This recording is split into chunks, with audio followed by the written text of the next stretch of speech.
अस्सलाम वालेकुम फ्रेंड्स, आज की ताज़ा खबर और बहुत बड़ी अपडेट है और अहम पेशरफत है 67,000 प्राइवेट आज़मीन हुज्जाज कराम के लिए।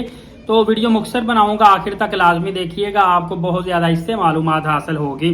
सबसे पहले आपको बताता चलूं कि डीजी हज के खत का जवाब सऊदी अरबिया से नहीं आया। उसके बाद फिर आपको मैंने बताया था कि बहुत बड़ी प्रेस कॉन्फ्रेंस हुई थी जिसमें बहुत बड़े उलमा कराम, प्राइवेट हज ऑर्गेनाइजर और जो आज़मीन हुज्जाज महरूम रह गए थे उनके बड़े बड़े नुमाइंदों ने शिरकत की थी और उसमें उन्होंने प्रेस कॉन्फ्रेंस में भी दरख्वास्त की थी और डिसाइड भी किया था कि जनाब पीएम साहब को इन्होंने पुकार कर कहा था, पीएम साहब आपको सऊदी फरमारवा के साथ बराह रास्त बात करनी चाहिए। आपको बता दूं कि जनाब वज़ीर आज़म मियां मोहम्मद शहबाज शरीफ साहब ने पीछे एक कमेटी भी तश्कील दी थी जिसमें जिम्मेदारान का तयन करना था।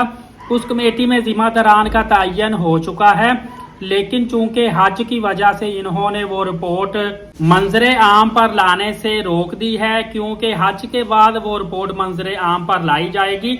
अगर वो सामने लेकर आते हैं तो काफी ज्यादा उससे वबाल खड़ा हो सकता है। इसके अलावा सऊदी अरबिया ने एक बयान दिया है जिसके बाद वजारत मजहबी उमूर पीछे होकर बैठ गई है।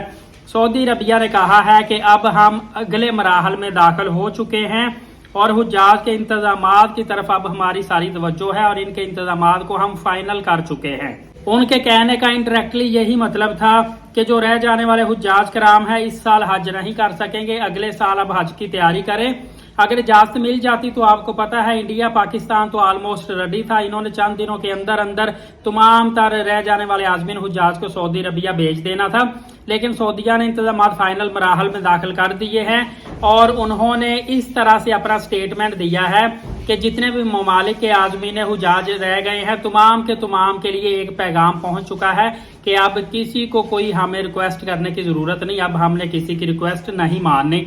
आपको पता पीछे टाइम भी थोड़ा रह गया, अब इस तरह का टाइम ही नहीं है कि अब रिक्वेस्ट करे या सऊदी अरबिया रिक्वेस्ट मांगे। मेरे ख्याल से वजारत मजहबी उमूर, हज ऑर्गेनाइजर और तमाम तराजमीन भी इस वक्त ऑलमोस्ट नाउमीद हो चुके हैं, क्योंकि उम्मीद की तमाम किरणें बुझ चुकी हैं। बल्कि अब सऊदी मुनज़्ज़मीन जो हैं इनसे हज के पैसे वापस लेने की तैयारियां कर रहे हैं और जिन्होंने नेक्स्ट ईयर हज पे जाना है वो ये 2025 के हज के तकरीबन 3 माह बाद, समझ लें सितंबर अक्टूबर के एंड तक ये ना आगे 2026 के हज के लिए फिर दोबारा से अपना प्रोसेस करवाएंगे। अभी तो समझ लें कि बस उम्रा सीजन शुरू होने वाला है और उम्रा सीजन के हवाले से बड़ी बड़ी खबरें आने वाली है। मैं आपको मजीद अपडेट देता रहूंगा। एलीट साकिब यूट्यूब चैनल को सब्सक्राइब करके बेल नोटिफिकेशन को ऑल रखें, नमाज कायम करें, नबी पाक सल्लल्लाहु अलैहि वसल्लम पे रोजाना कसरत से दुरूद पाक और कुरान मुकद्दस की तिलावत करते रहा करें। इजाजत है, शुक्रिया, जज़ाकल्लाह।